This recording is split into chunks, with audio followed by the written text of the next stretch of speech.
but we are Every Voice. Thank you so much for coming here today for our session, Mobilizing the Youth Voice, Organizing Students for Legislative Change. So, my name is Nora Gallo. I use she, her pronouns. I am a survivor, an anti-sexual violence and trauma activist, an artist. Above all else, I am a feminist in progress. I recently graduated spring of 2020 from the University of Massachusetts, Amherst, and I received a BA in dance, and I minored in women, gender, and sexuality studies. I was the founding member of It's On Us at UMass, and most recently this past spring, I served as the president. I have been an organizer, an advocate with the Every Voice Coalition since 2018, and I have dedicated my life, I have invested myself into changing the landscape of how society understands and addresses trauma, not only for survivors of sexual violence, but survivors of all trauma. And hello, everyone. My name is Lily James. I use she, her pronouns. I'm a rising senior at Mount Holyoke College in Massachusetts, and I'm double majoring in gender studies and sociology.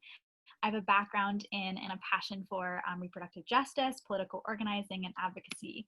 I served as the president of Mount Holyoke College Democrats during my sophomore year, and I'm also a peer health educator on campus. And I've been an organizer with Every Voice Coalition since 2018, first in Massachusetts, then in Connecticut, and now nationally. I'm also a singer, and I love creating community with other voices, whether in advocacy or in song. I'm sorry if that sounds so cutesy, but it's true. And also just want to make sure that I mention that I will be voting in both my upcoming state primary and in the November general election. I should add that I will also be voting in both the primary and general elections. So I wanted to just be able to, we're going to go through and overview the Every Voice Coalition just a little bit before we delve into sort of how we do our work. So we are an organization of students and young alums, survivors, and advocates fighting to end campus sexual violence through grassroots organization and advocacy for student-written legislation. And to give you some brief history on our organization, as you can see on the screen, our first student-written bill was filed in Massachusetts in 2015, and that piece of legislation worked directly to create a statewide sexual assault climate survey.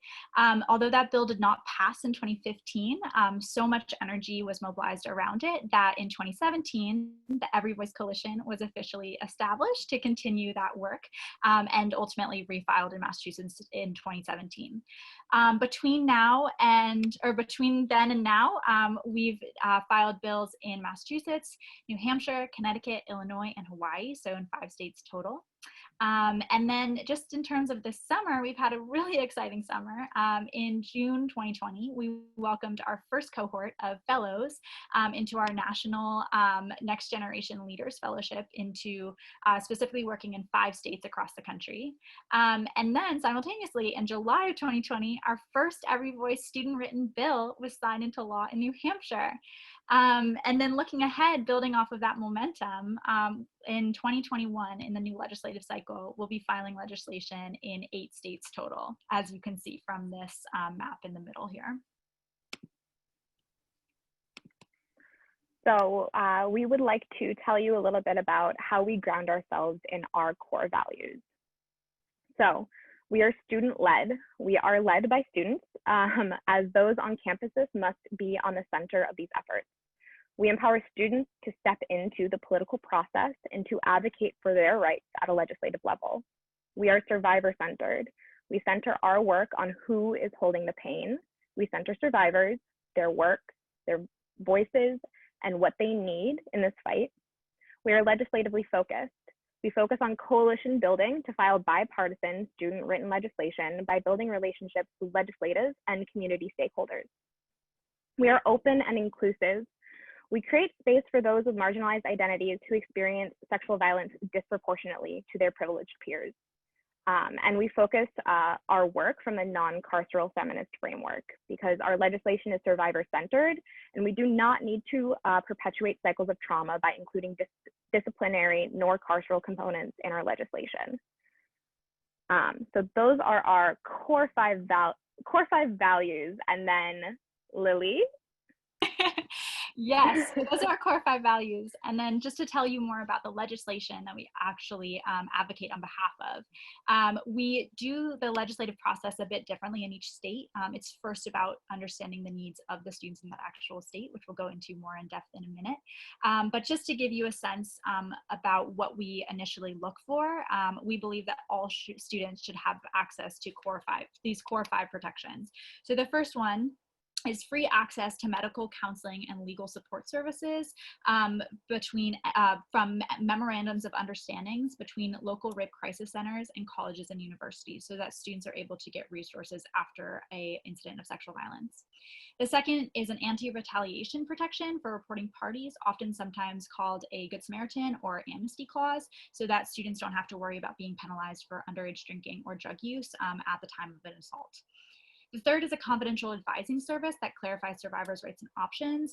As you may know, the majority of faculty and staff on a college campus are mandated or responsible reporters, which means that they may not be a good person for a student to go to talk through their situation without the case ever leaving the survivor's hands.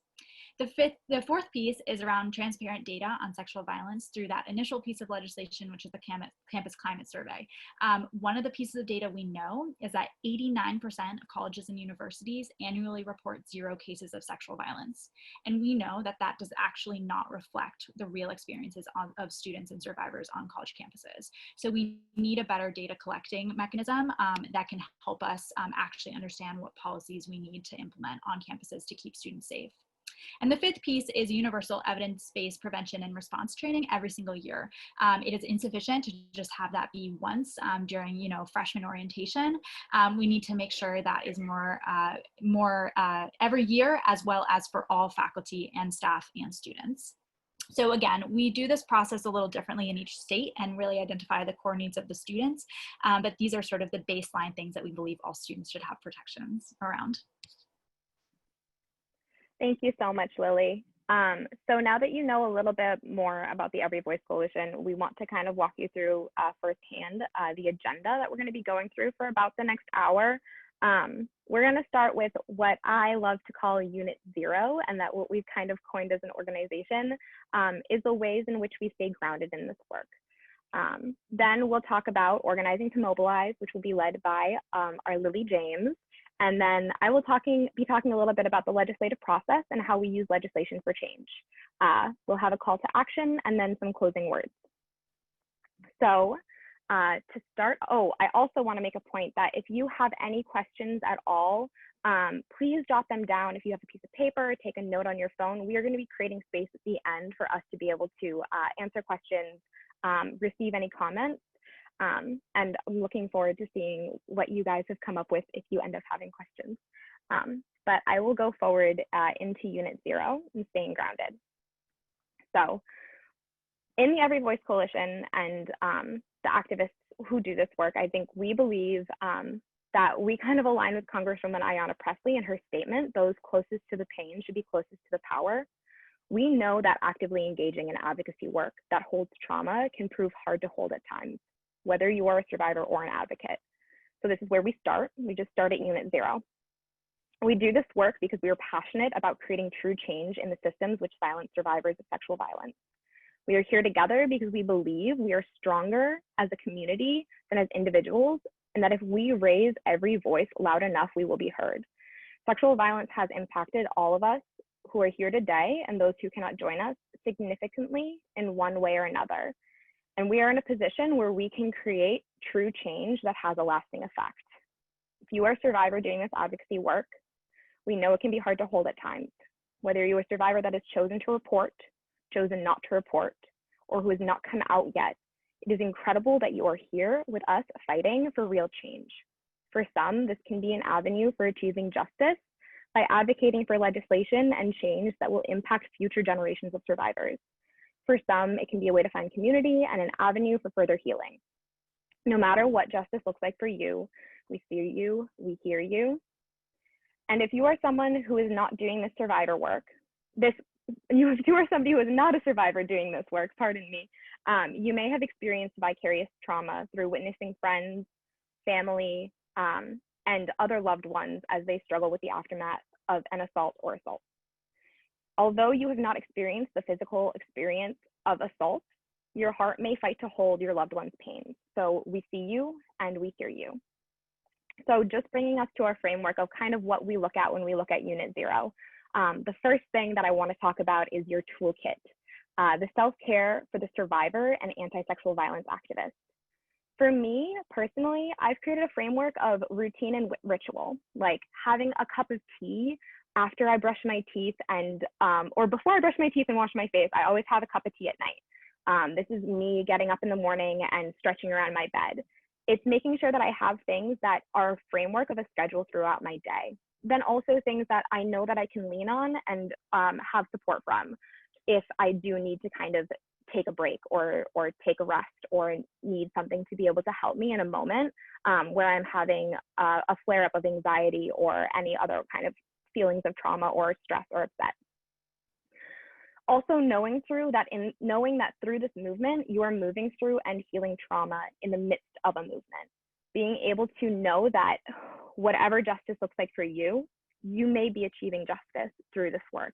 Whatever healing looks like for you, you are finding an avenue for healing. Obviously, this looks different for everyone, but knowing that that can be hard to hold at times, especially when, for some of us, we have trauma doing this work. Then a little bit about activist burnout. It is very real. And so remember, you are an activist at rest. And I want to give this a quick shout out to a wonderful activist who is here today, Jacqueline Riley, for telling me these words, because they have reminded me that I am able to take my Saturdays off. I can rest on Sundays and not do anything. Knowing that you can take a break does not mean you're not an activist. Also, even if that break is more than one day. So boundaries are really important. Being able to know that you can set up a wall of no if you cannot engage in something, or if you need to take a step or a break from something, or if you're just needing to have a different conversation with somebody. Then also being able to approach, especially this movement, from a trauma aware, or if you have the privilege to become a trauma informed perspective. And so with that, we see you, we hear you, we believe you. Thank you so much for being here today. And I'm going to pass this on to Lily James. Thanks so much for grounding us in that, Nora. So I'm going to be talking a bit about our student organizing and what it means specifically to be organizing to mobilize.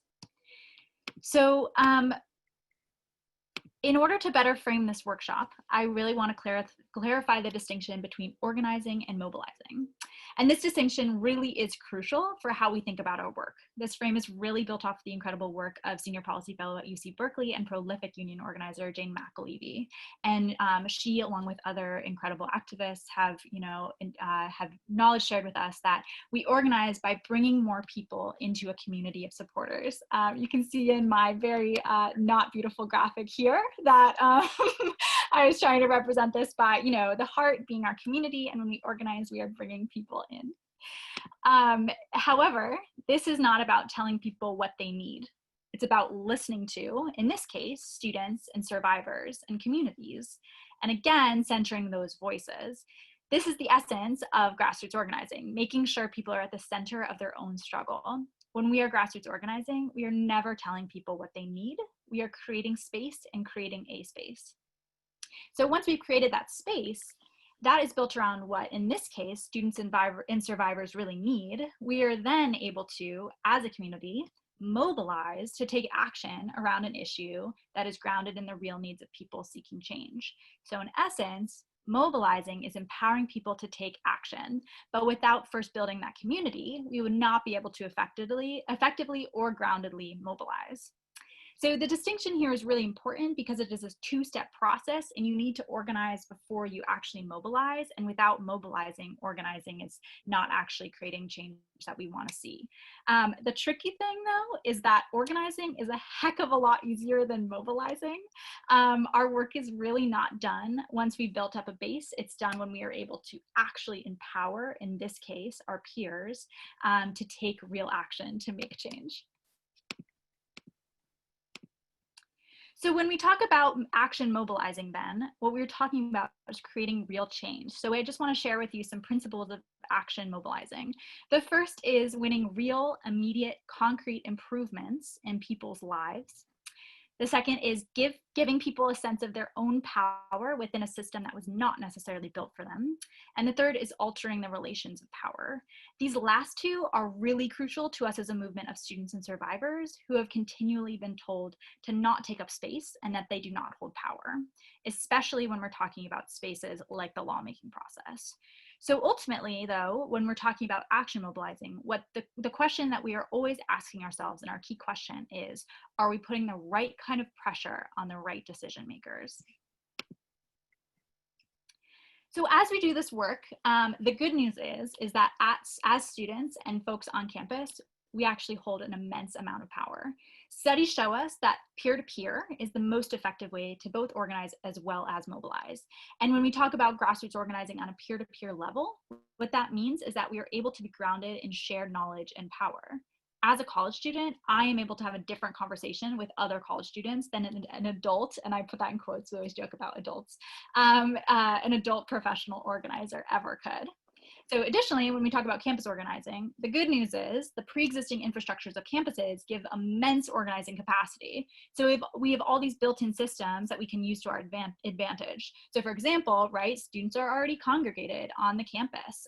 You can go dorm door to dorm door. You can table outside of the dining hall.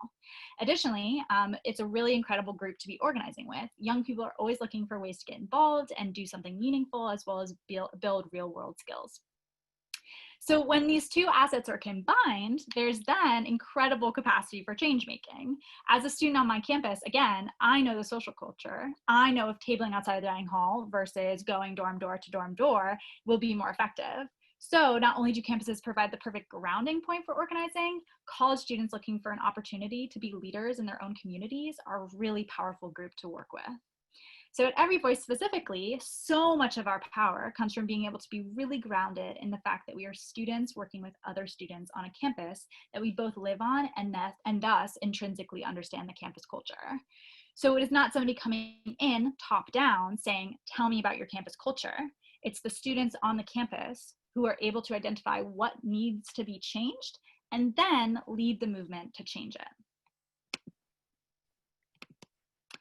So just to give you a broader sense of what we actually mean when we're talking about taking action and action mobilizations, most of our work is done through grassroots organizing tactics, which are generally split into 3 different categories. The first is direct action, and we talk about direct action a lot as state house facing, as opposed to, on the other side of things, campus facing.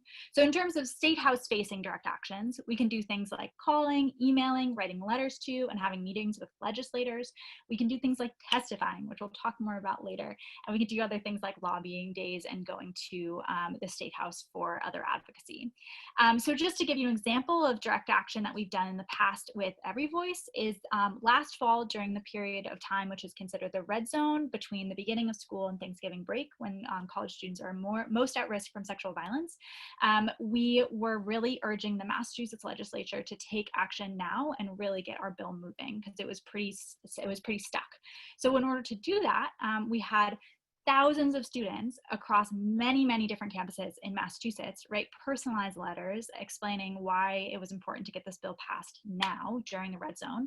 And we sent those letters to the legislature in red envelopes. So imagine the legislators getting thousands of red letters telling them, please, we are asking you to do that. And that really ultimately did a lot to move our bill, and we were able to really get momentum off of that. So again, that was us thinking, who are the direct people that we need to be looking at in terms of the decision makers, and what is the right kind of pressure? The second type is awareness raising, and this can both be campus facing and state house facing. So things like social media campaigns, which we do a lot of at Every Voice, protests, demonstrations, and rallies, either on campus or at the State House.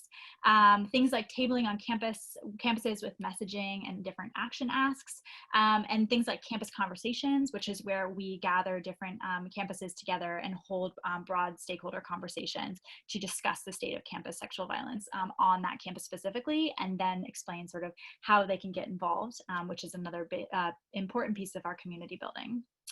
And the final piece is media, things like op-eds or letters to the editor. We write a lot of op-eds because these are great for both campus papers as well as local papers. So, you know, we've done many other things, but these are some of the general categories. So if you're thinking about, okay, what are ways that I can actually take action? These might be some great ways to do that. So before I hand things over to Nora, I just want to share with you the 3 questions that I ask myself and the 3 aspects that I believe make a compelling organizer. So the first aspect is being grounded. I am particularly grounded in Black queer feminist radical movement building, inspired by Black queer organizers like the author and organizer Charlene Carruthers, who has an incredible book in which she really asks every organizer to ask themselves these 5 questions. And as you go about this work, I would encourage you to think about these questions and answer them to yourselves. So the first question is, who am I? If you don't know who you are, what your self-interest is, or what you're best positioned to do, you can't be as effective an organizer as you could be. The second question is, who are my people? The answer to this question has so much to do with the work that we do and why you show up. Our vision is a collective one, especially at Every Voice. Our people matter and are centered. We are every voice, especially in a movement of survivors and those who carry vicarious trauma. Our community is what we are able to stay grounded in. The third question is, what do we want? We have to be clear about what we're actually fighting for and actually making transformational demands. And with that, the fourth question is, what are we building? And this question I find really compelling because it's both what are we building short term as well as long term, and how do we work towards our goal while staying grounded? And the final question is, are we ready to win? This question always brings me back to Congresswoman Ayanna Pressley and her saying that you have to hold space for radical healing and radical joy. For us at Every Voice, winning does not only look like passing our legislation. If it did, we would only have had for one win. We win every single day in different ways. You know, I personally feel like I win every time I have a conversation with a student or survivor and they feel compelled to join this movement. And that win gives me so much joy. So finding different ways to win in your work and find joy in that win, in those wins. The second aspect of a compelling organizer for me is being real and authentic. Have real conversations and make real connections, because a real connection goes far beyond saying the right things. When you're talking to somebody and getting them involved in the movement, you should not be doing the majority of the talking. You should be letting them tell you about themselves and their background and why they're interested in getting involved. You know, if you're having a 40-minute conversation, at least half of that in 20 minutes should be a conversation and getting to know the person personally. That's why people want to, again, show up, and it's why we are built around our community. And the final piece of this is be your true self as an organizer. Don't try to fit into a mold of an organizer, or don't try to change yourself to fit better into this movement. The reason you are important in this movement is because you are you. And the final piece is being flexible and inclusive. This is a couple different pieces, but the first one is that as an organizer of the movement, of a movement, that doesn't always mean that your voice should be at the forefront. You have to be comfortable both stepping up as well as stepping back in order to raise other voices. Particularly at Every Voice, our organization is grounded in the inclusion of every voice. This is especially important to keep centered as a leader of the movement because we are all learning and growing and none of us are experts. And then the final piece of this is that we are organizers, which means we love organizing and making plans and making strategies.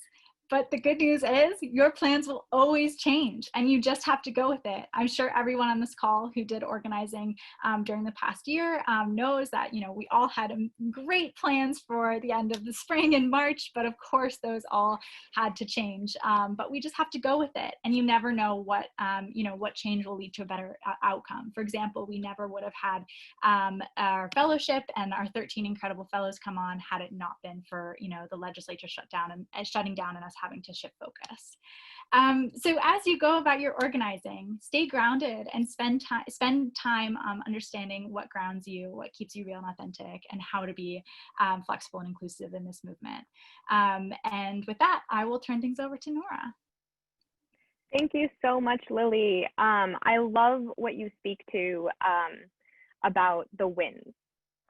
About being able to understand that a win does not always look like a legislation being passed. Like Lily said before, with our history, we recently saw our legislation in New Hampshire become a law, being signed by the governor on June 20th.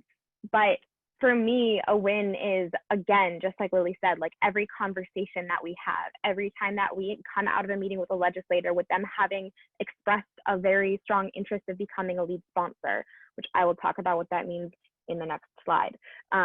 It means for me, a win has been the way that I've grown in this movement, how much I've learned. I think we ground ourselves a lot in knowledge sharing, and that means we do have to be real and authentic. Being able to understand that here today, I'm a college graduate. I just received my degree, and Lily is still, incredible, absolutely incredible, but we are at the same level of, we're not experts in this. We have to understand that we're knowledge sharing with you today so that you can be empowered to step into this process. And by knowledge sharing, I am not a legislator. I did not study. I studied dance and I minored in women, gender, and sexuality studies. I did not study policy or poli-sci, but here I am today. I'm going to share with you what I have learned about legislation for change. So a few key terms that you should hold with you going forward into this are these terms. So a sponsor is a legislator who chooses to introduce and carry a bill.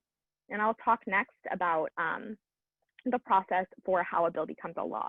But a sponsor carries the bill. In different states, this is called different things. In meetings with legislators in Virginia recently, I found out that they call it patron of legislation. So there's different terms for different states, but this is what is most across the board. So a committee is like a task force of state legislators chosen to address a key issue group, like the Higher Education Committee or the Agriculture Committee. But we also know that there's joint committees, which are when both members of the House and the Senate are on a single committee, or there's also House committees and Senate committees. So then a chamber is either the House or the Senate, and a legislator is a specific elected representative, whereas a legislature is the whole elected body. So a little example for you, because I know sometimes even I can mix up this wording. I just talked to our legislator who is interested in sponsoring our bill. She thinks all the legislators in the legislature will love it. I feel like I'm singing in the rain right now doing the pronunciation practice.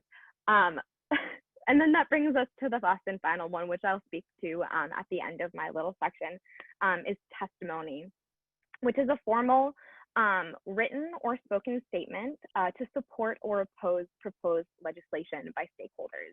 These are organizations, these are constituents like you and me, students, survivors, but also lobbyists and people who represent organizations who sometimes will oppose us.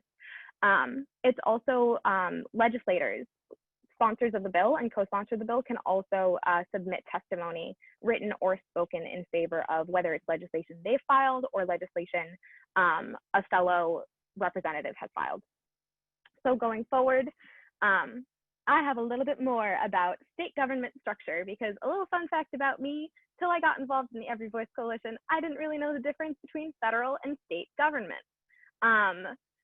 And I think that goes a lot onto how we are not really, we learn a lot about the federal government and the processes that go along with the federal government, because that's really at the forefront. But we're kind of zoning in now, and we're seeing that, the executive branch is not the president, it's the governor.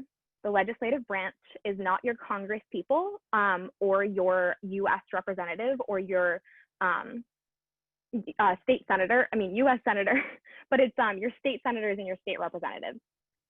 So state senators, their districts are usually a little bit larger, and then state representatives, they're smaller districts. They might represent, depending on the area of the town or the city, they might represent just one town or two towns or part of a city. And then that chamber, like I said before, is the House and the Senate. And then a constituent is you and me, the residents of a district, those who live within it. Something you find interesting, especially if you go to, if you're somebody in college who is going to school elsewhere from where you grew up or where you lived, you will have two sets of these. So for example, I went to UMass Amherst in Massachusetts, where I also grew up. I had my wonderful representatives, my state rep and my state senator there, but now I moved to Boston. So now I have my state rep and my state senator there. I still talk to my state rep and my state senator. I engage with them because for me, it's really important that they hear my voice in regards to shaping legislation and policy that affects my peers, my students that I know who have not yet graduated, and also those future generations.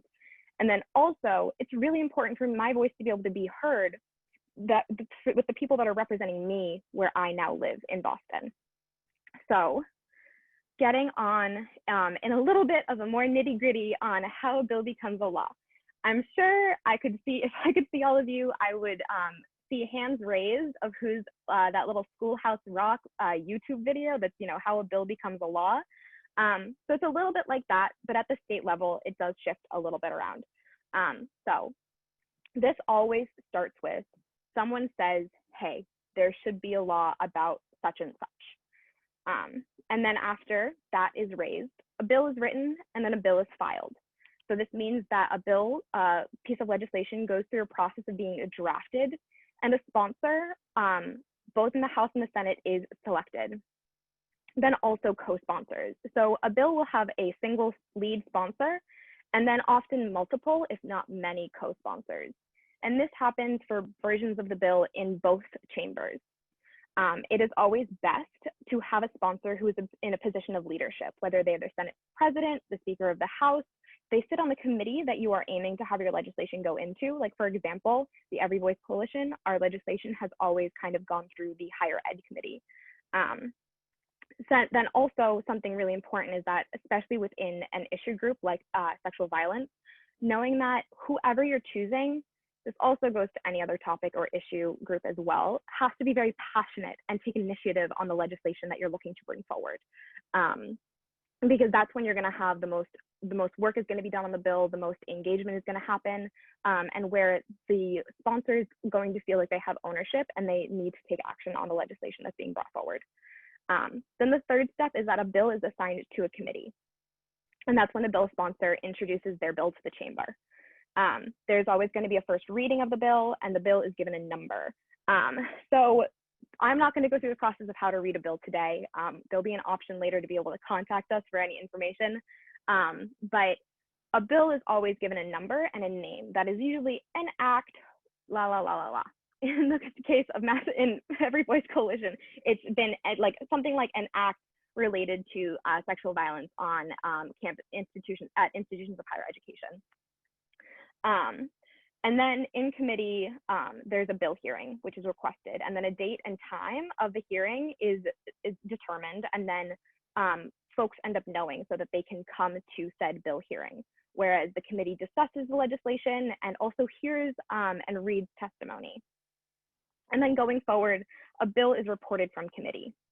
So the committee can vote the bill favorably out of committee, thus passing the bill onto the floor, or if necessary, to another committee. They can also kill the bill by ignoring it or returning it to its author. The committee chair typically has a lot of influence over that and when a particular bill is voted on by committee.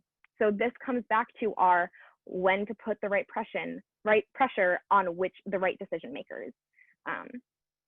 So no matter what, even if your legislation gets killed, do not give up. Just because your bill dies one session does not mean that the fight is over. So next step, once the bill is voted on in one chamber, it is assigned to a committee in another chamber. It can then goes kind of through that process again. And then if the bill is voted on in the second chamber and that same version of the legislation in the other chamber is a yes, then it goes to the governor.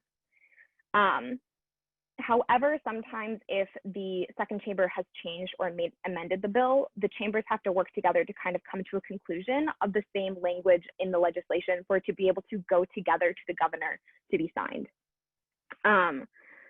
So going forward, the governor's desk, if there's a compromise found, there needs to be one found, the governor can then sign the bill. They can also line veto the bill, or they can veto the whole bill. But if the bill is vetoed, do not give up hope. It can return to the body where it isn't originated.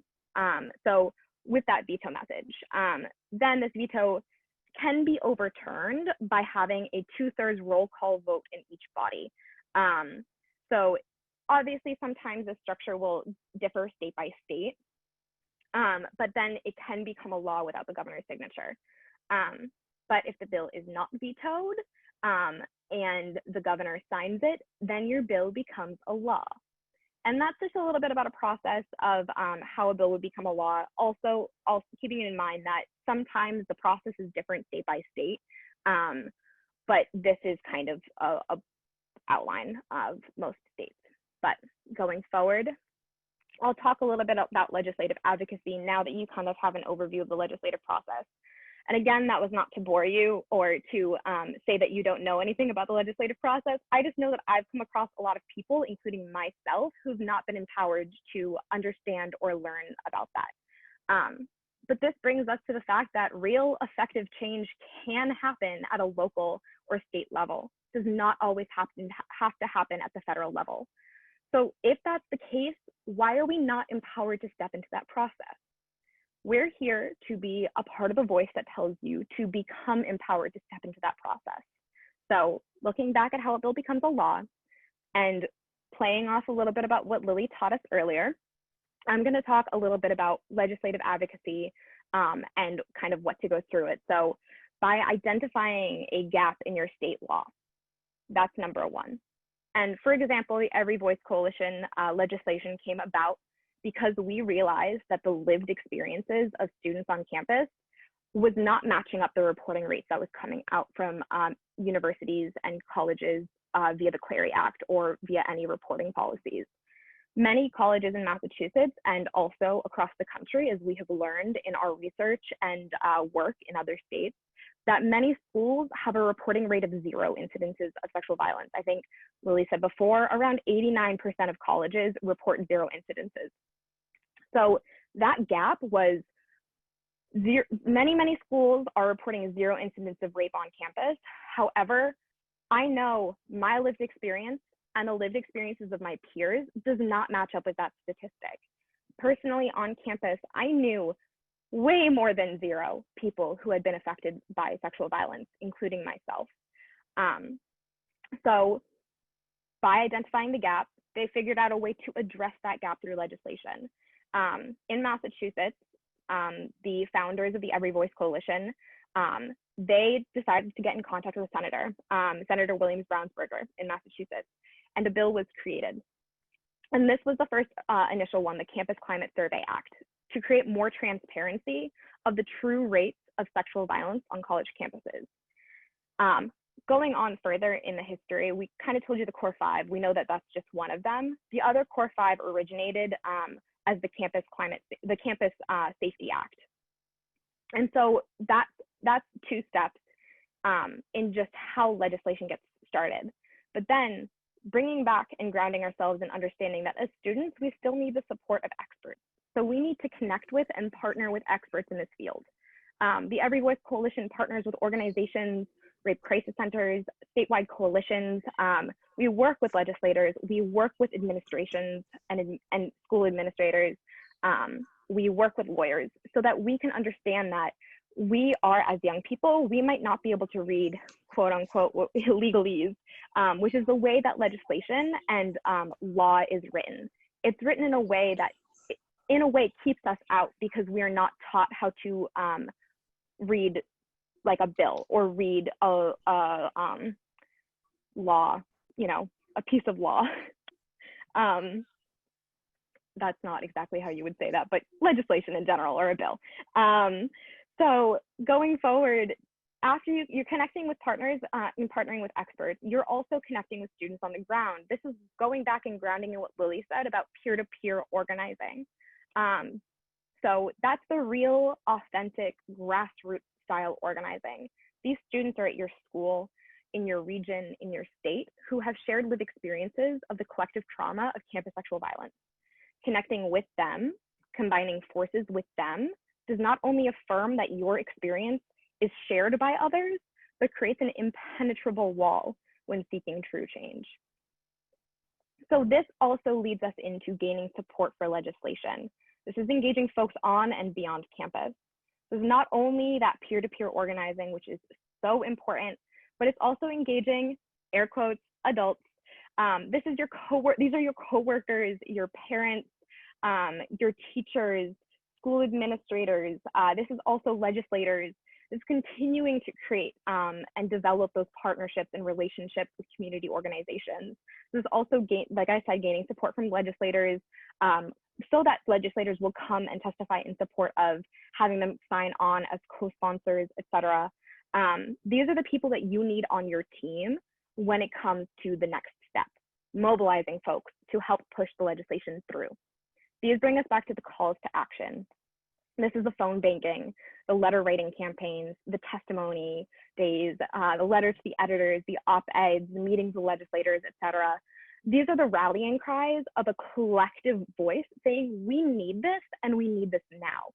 I have been so honored to be a part of the Every Voice Coalition and to be able to connect with people who will make that phone call when I say, hey, it's time to do, take 10 minutes out of your day to make a key 2 to 6 calls to important legislators. It's the folks who, my dad who came and sat next to me and testified at the State House the first time that I testified in support of this legislation. It's really being able to have your team to help push this legislation through, because we put our whole hearts into this, and to be able to have a community that responds to our calls to action is not only grounding, but it is affirming. And so that brings me to the last little bit of legislative advocacy, which is about stepping into the legislative process. So we are not taught, nor are we empowered to step into the legislative process. It is silently shown to us that it is a politician's game and not for civilians, that we vote, but not much else. I did not know that I could pick up a phone and call my state rep or state senator. And like I said before, I honestly didn't really know the difference between state government and federal government until I became involved in the Every Voice Coalition 2 years ago. But I will remind you that you deserve to be in the rooms you have historically been locked out of. Your voice deserves to have a say in shaping of policy. You have a say because you are the ones who put your representatives in office. Like I said, just to hammer it in, you employ them because you maybe voted for them, so they should listen to you. However, just kind of grounding ourselves and remembering that politics can be politics. For legislative change, you can't always burn down the house. You have to get inside of it. A couple of, well, it was last summer actually, I had the opportunity to be able to go to the launch of the World's Women's Progress Report of 2018 in New York City. And there was a speaker there who said, sometimes young people just want to burn down the Vatican. They get a little bit older and they realize they have to get inside of it. And so we're seeing this really critical part in our world where we're needing to understand that to be able to create true change, we cannot always burn down something. We need to be able to learn ways to be able to get inside and be able to create lasting change. And we've been able to see that process happening in New Hampshire, being able to see our legislation be passed. But also knowing that we need to kind of bring ourselves back to unit zero. We must aim to ground ourselves in our foundation, because at times, the rejections that we receive, the criticisms that we are offered, and the dismissive comments, they can feel like jabs at our trauma and the trauma of our loved ones. We must find a way to allow ourselves to not be knocked off our course. Your own self and how you ground yourself in not only your work, but your community is integral to your success and your wins. legislative change does not only change legislation and in turn law, it changes those who come into contact with the proposed legislation.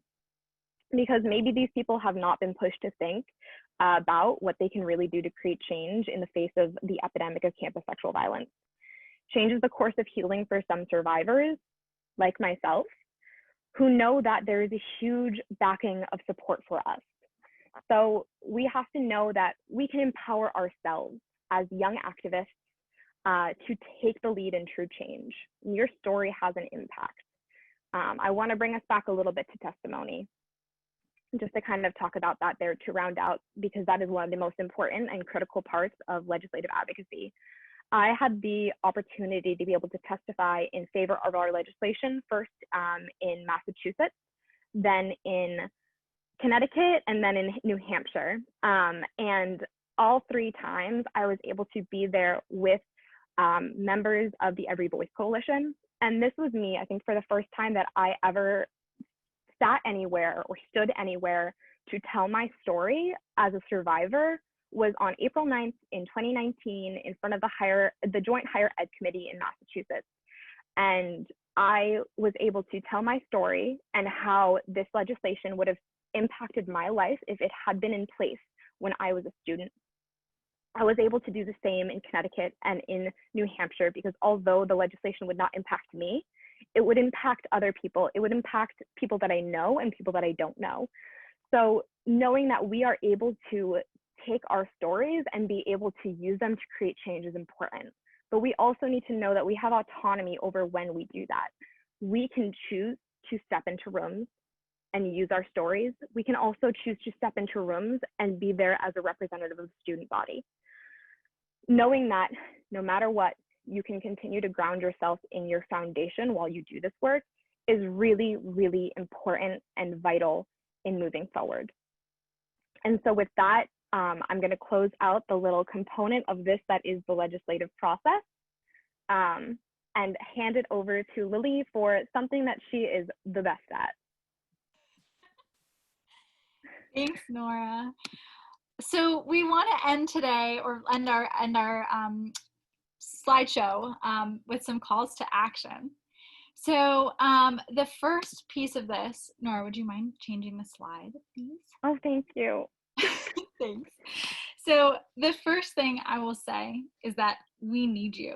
And Nora and I, on behalf of the Every Voice Coalition, on behalf of students and survivors all across the country, are asking you in this room to take up space and make change however that looks to you. We really need you to raise your voice, and we hope that this workshop, if nothing else, helped you feel empowered to step into that process and take up space in that process in order to make change. So to back up a little bit, here's some call to actions, and this starts on different levels. So on a peer-to-peer level, we have the opportunity to always start a conversation with our friends. So get on Zoom with a couple of your friends and ask them about what their experience has been with sexual violence on their campus. Some of the key questions that we like to ground ourselves in, and one question that I find really compelling when doing this work, is what would a college experience free from sexual violence look like? And then on with that question, also asking the question, okay, so what needs to be changed? And then how do we change it? And the other part of this is on the political level. So stay up to date with your state level politics. They're sometimes easy to forget about, but we promise you that there's a lot going on your state level. So you can find your state legislature's website, and there always are lists of bills that have been passed recently, just generally, and then you can also look for ones that relate to sexual violence. And you can usually find a bill with an accompanying summary, so you don't have to worry about reading the whole, however long page of legalese in terms of that document. But really do try to, see what people have been focusing on in the past in your state, and see, as Nora has said, where the gaps are, because there are usually many. And then a part of this is find out who your state senator and state rep are. They're really easy to find, and they're really easy to get in touch with. So get in touch with them, call them, email them, message them on Facebook, however that best seems to you. And the last piece of this is that next session, testify. you can testify as a constituent in a state on behalf of, in support or opposition of any bill in the legislature. I didn't know you could do that. That's so cool. You can do that. Anybody can do that. So go ahead and raise your voice in whatever piece of legislation related to campus sexual violence or anything else that you feel inspired to advocate on behalf of. It is a very, very humbling experience to be able to create that space. So I would really encourage you to do that. And the last piece of this, as we brought in the beginning, is vote. But don't just vote at the federal level, vote at the state and local level, because those are the folks who, you know, you will be able to work with on a peer-to-peer level and really go about and make change. And while you're voting, get 5 of your friends to vote with you too. And then we just want to close this section with just asking a general question that we use to frame a lot of our work, which is when we're thinking about, you know, our calls to action, we understand that it's a lot easier said than done. So really being grounded in understanding, okay, what are the roadblocks to student-led change making? Because we understand that it's not always this simple, but understanding the roadblocks and then being able to work through them and get the community you need in order to work through them is really crucial. And finally, we would love to be your community. So if you have any ideas for legislation, it doesn't not related to Every Voice Coalition, completely separately, like get in touch with us. We'd love to help you out. We'd love to help you work through that. We'd love to sit down with you, look through your language, give you some suggestions or feedback on anything. You know, again, we are not experts, but we are able to knowledge share, and we would be more than happy to create that space for you. And then additionally, more towards Every Voice, please stay up to date with us. We have so many exciting things going on. So you can, our website is everyvoicecoalition.org. It was just redone and is beautiful. We have a national Instagram, the Every Voice Coalition. And then we also have state specific Instagrams. So if you live in one of our 8 key states, go ahead and give those a follow. And then when we were saying get in touch, so our emails are right there. Feel free to take out your phone and like take a picture of the slide or anything if that would be helpful. And then I would also really encourage everybody to go follow Nora's Instagram, because she is an incredible advocate online and creates incredible space for other survivors and students in this work. So please do be in touch with us and stay up to date with us. I'll leave it here for just a moment if you want to take a picture or if you want to write anything down, and then move on in 1 minute.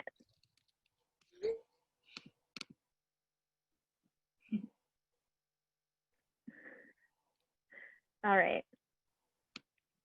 Okay, so I want to give us a moment before we open up to kind of a collective space for questions and comments and discussion.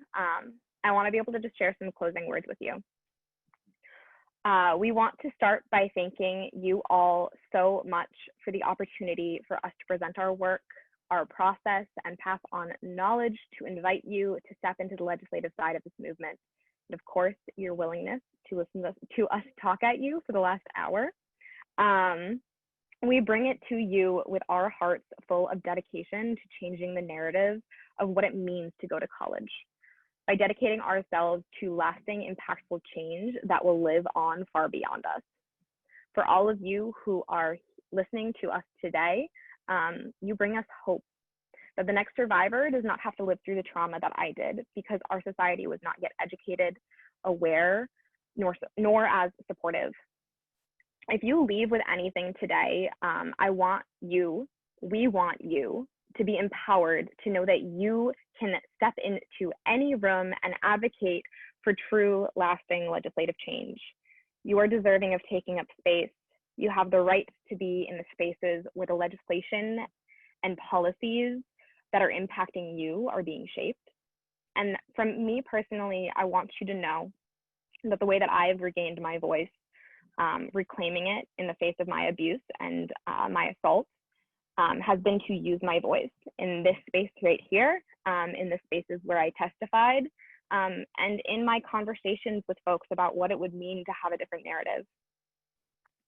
To use my voice to propel change, to empower others to get involved when they are ready to, as they find steadiness in their foundation. 2 years ago, if someone had told me that I would be helping to push a movement to create legislative justice for survivors across the country, I would have told you that you were full of it. But now I look back on my past self, realizing how much I have transcended trauma, and grown through my pain to create change in both myself and outside of myself. I am so amazed and so grateful at my community, my family, my friends, and those who support me. I have found my own way to resist, to push back and reclaim justice on my own terms. Just as healing and justice look different for each person, so does the way in which they resist, revolutionize, and push for change. However change making looks for you, we thank you. And there is space for you here. The anti-sexual violence movement is foundationally intersectional, and it must remain steadfast in that framework. So today I want you to remember that in the face of all that is going on in this world, remember what we will become, what we will accomplish, what fires we will start, which houses we may burn down to build something new, and which mountains we will move. We would not be who we are today without this community, those in this movement, and the fellow survivors and activists who constantly breathe life into it, to question, to push back, and demand action for change. We are a victory, each and every single one of us, to show for it. Thank you so much. We are unstoppable. And again, I'll say thank you, and please, please be in touch. I'm going to stop sharing now, and I want to be able to create space for those who want to stay. Please feel invited to. I want to be able to engage with you, share out kind of thoughts and such. So, voila. Hello, everybody. So yeah, so as Nora just said, we'll open this space up for questions, either about legislative advocacy or about every voice, about who we are, just making this space what it would be best for all of you. So feel free to either chat them in the chat, or you can open it up if that's better. Oh, Lily, I do have a question. Sure. Oh, you talked about testifying. So as a legal U.S. citizen over the age of 18, I could testify for any of my local state legislator against or for any new bill coming up, as long as I find out that it's happening. You got it. You got it. Anybody can testify on behalf of any bill. It definitely, yeah, so you can find out the schedule of different testimonies on different legislature websites, and you can make a plan. The other thing, though, is that there usually are options to do it in person, or you can always submit something and do it virtually. And then also in this, COVID situation, a lot of legislatures are adapting and doing, video testimony and things like that. So there usually are very different options, even if you're not physically able to get to the State House. So however that testifying looks for you, you definitely are welcome to do so. Oh, do you have links on legislature websites? If you just go ahead and Google your state and that state legislature, you should be able to find them, because they're definitely different for each state. But thank you so much for your question. Oh, I also have another question for Nora. Yeah. Okay, it's kind of a big one, just about your political position, identifying yourself as a feminist. It's just, are you ever worried that if you identify yourself as that, then people may be more dismissive of what you have to say? I absolutely understand your question and where you're coming from. I stand steadfast in my identification as a feminist, because I believe that to be able to ground myself and stay true, like Lily mentioned, for an organizer to be real and authentic, that is true to me. It always has been, and I am a feminist in progress, and always will be identifying myself as such. Oh, thank you. Sorry. I just want to make sure we're giving space for other folks to ask questions too, but thank you so much for your questions. Sophia, hello. Hi. I'm Sophia. I have a question for Nora, actually. So First of all, great job, you guys. But when testifying specifically for bills that advocate for survivors of sexual assault, what advice, I know testifying is somewhat of an entirely different thing to approach for survivors as opposed to non-survivors. So what advice would you, as you testified so beautifully at the State House many a times, I was wondering what advice you have for survivors and how they can best approach their own testimony. Of course. So for me, it was a process of being able to draft testimony, to be able to understand that for me, it was not only a process of being able to stand in support of legislation that could change lives, but also a process for me to be able to kind of process and work through trauma.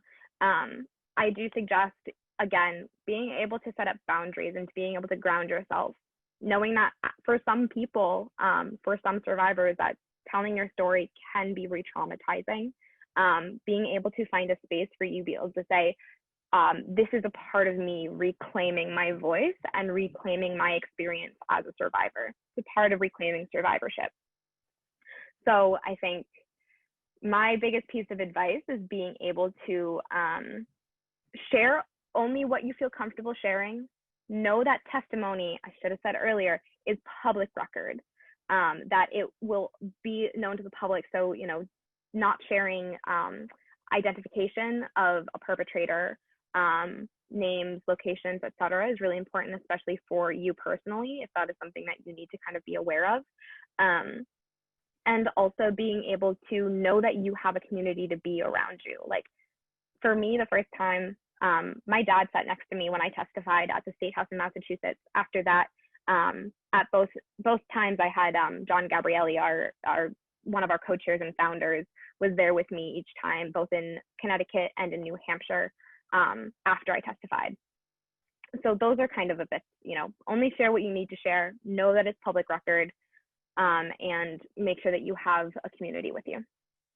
I also have a question privately in the chat, I'll keep anonymous, of, you know, how parents of survivors can help with this.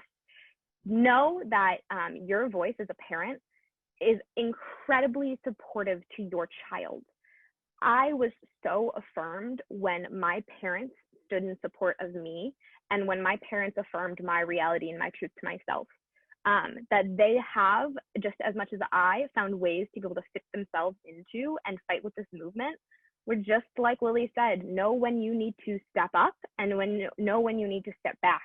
Even if that's just being with your child and saying, hey, there's this opportunity, you know, if you feel comfortable to be able to have your voice heard in this space, please do so. And also knowing that, you know, being able to have a conversation with your child first about what is most comfortable in terms for them, especially. I think I can only speak to my own lived experience, but to be able to have conversations with my parents about in what ways they can support me has been really powerful. And my parents have been rock stars. And if you ever need to, you know, talk more about that, please contact me. The other thing I'll add about that is I think the important thing is understanding in this movement who our allies are. So people like high school students, people like alums of college, and people like parents are really important allies in this fight. And I think, as Nora just put, it's understanding in those positions where you need to step up and where you need to step back, and giving space for other students and other student survivors. But as an alum, right, like you have a different position in terms of the purse power, as well as parents, and then high schoolers coming into college, you have a different perspective as well. So there's definitely room in this movement for all different folks, just in different capacities, but always staying grounded in what the actual needs of the student survivors and students are. It's a great question. Lily, there was a question from earlier about a campus conversation. Do you want to kind of give a little bit of a background of what that looks like from an organizing perspective? Sure, yeah. So the campus conversations really came about because as we are, you know, national and we're coming onto all these different campuses, we want to make sure that we are not sort of not staying grounded in the needs of actual students. So being able to engage with students on the ground is one of the integral parts of this work. So our organizing model, which we didn't necessarily share about today, but is to have campus leaders, or campus leads as we call them, on as many campuses on a school as possible. And then those students in grassroots advocacy framework are able to do the actual organizing in their communities of their campuses, because they understand what the campus culture is. And so with that sort of idea, also having a broader space for students to come together and just sort of discuss and talk about and, you know, strategize and plan around, you know, advocacy and how to take action against campus sexual violence, while also identifying the specific needs of schools, or sorry, of students on a specific campus.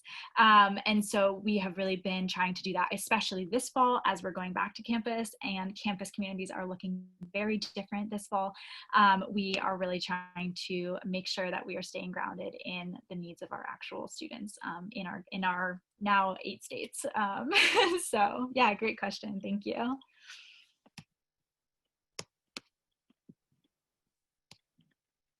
Is there anything else? We can leave space for like, you know, 5 more minutes for questions, or if not, we can kind of close off. And if you want to get in touch with us any further, please do. I have one more question. So being friends with you, Nora, and seeing how your activism has been intertwined with your social media accounts, I know the different types of interactions that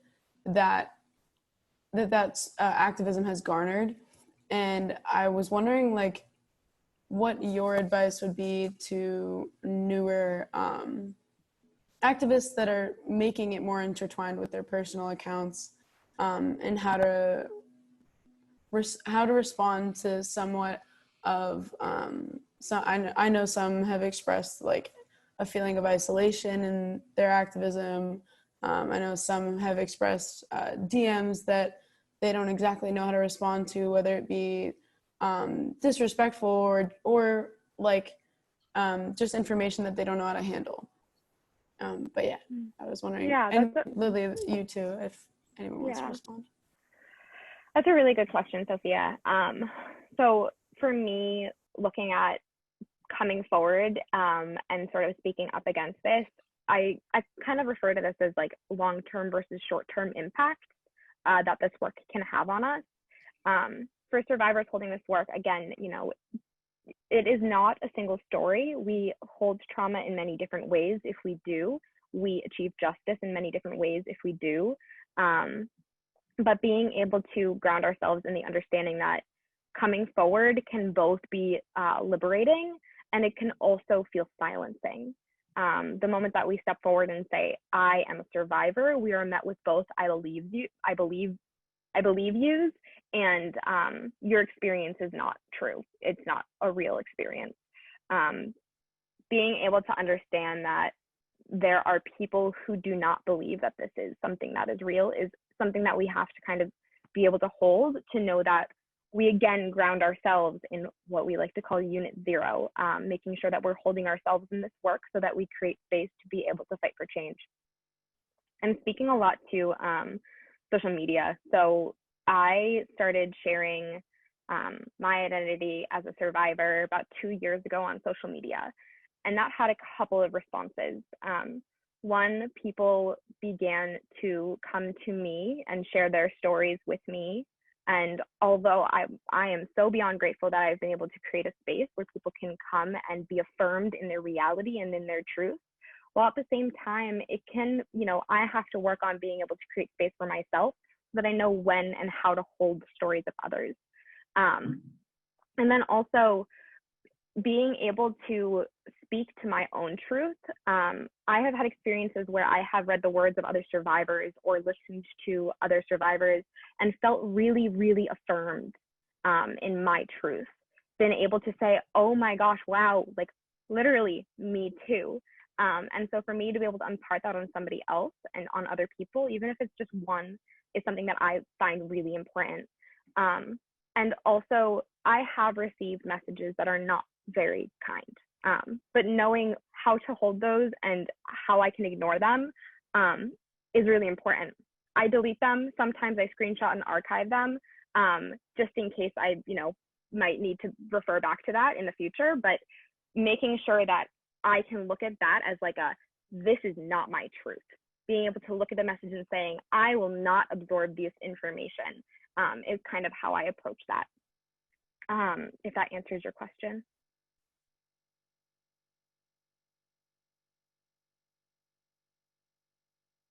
Thank you. I have a question. Could I jump in? This Yes, is Alex. general every voice question.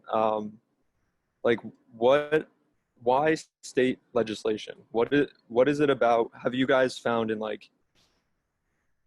it's easier to organize effectively locally because of the state legislation? Like, why not federal legislation? Are there certain things about the federal level that are just too difficult to tackle? Like, can you speak a little bit to that?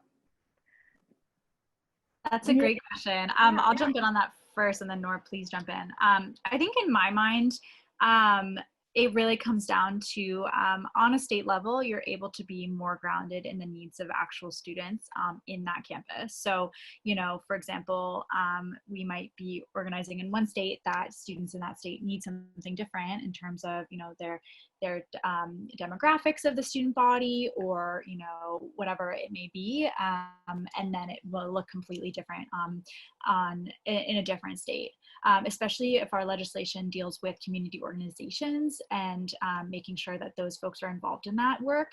We're able to more effectively bring those folks in on a state level, because there is a lot of incredible work being done already on the ground in every state. And so in my mind, the power of state legislation is both that we're able to be really grounded in the needs of students in that state specifically, as well as we have more opportunities to really get that, one-on-one, face-to-face, Zoom call to Zoom call with our legislators, and really go about having those conversations so that they can actually address the needs of folks. And Nora, I don't know if you want to jump in on that too. Absolutely. So looking at the way that change happens at a federal level versus the way that change happens at a local or state level is that we can see a likelihood that change will happen at a quicker pace at a state local level, because just like Lily said, you're able to have those one-on-one conversations, that you're able to really ground yourselves in the needs of your community. Whether at the federal level is that they're dealing with a lot. Not that state government is also not dealing with a lot, but things go through a lot slower at the federal level, even though it is really important to focus on the federal level and creating change. That is definitely a lot longer than it would to be at the state level.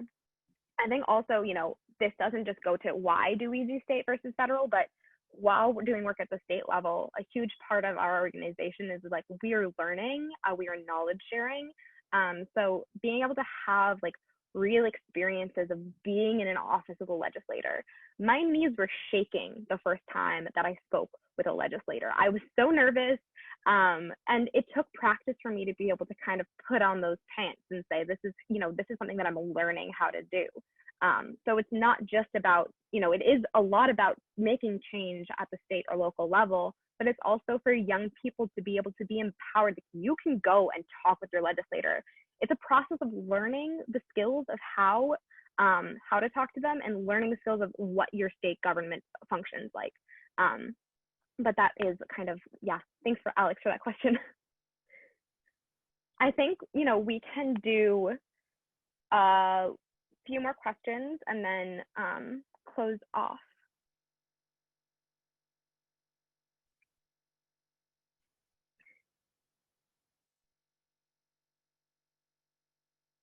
And remember, it's okay if you don't have questions, but if you do, know that you absolutely can take up space here.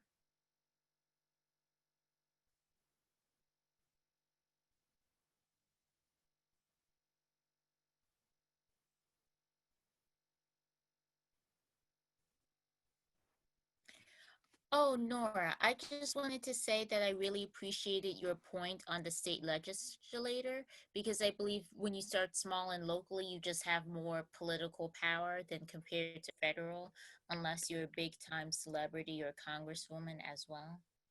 Absolutely. Thank you so much. Yeah. All right. Well, I don't know, Lily, if you have any final closing words, but I know that we are so grateful for the opportunity to have you all here today. And please, please, like I said, be in touch. It is empowering to be able to be connected with folks like all of you. So have a beautiful day and enjoy the rest of your summit series. Thank you all so much. Take Bye. care. Bye.